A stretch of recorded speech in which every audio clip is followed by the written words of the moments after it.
সারা দেশে সুবিধাবঞ্চিত মানুষের জন্য হাইজেনিক টয়লেট নির্মাণের ঘোষণা দিয়েছেন ঢালিউড কিং শাকিব খান।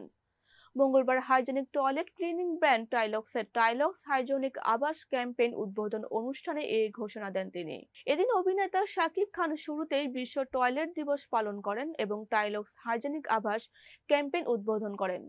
এরপর এই নায়ক জানান, দুস্থ মানুষের টয়লেট নির্মাণে পাশে থাকুন টাইলক্স কিনে স্লোগান নিয়ে ক্যাম্পেইনটির মাধ্যমে চলতি মাস জুড়ে প্রতিটি টাইলক্স টয়লেট ক্লিনার বিক্রি থেকে 10 টাকা করে নিয়ে তা সারা দেশের সুবিধা বঞ্চিত মানুষের জন্য হাইজেনিক টয়লেট নির্মাণের কাজে দেওয়া হবে।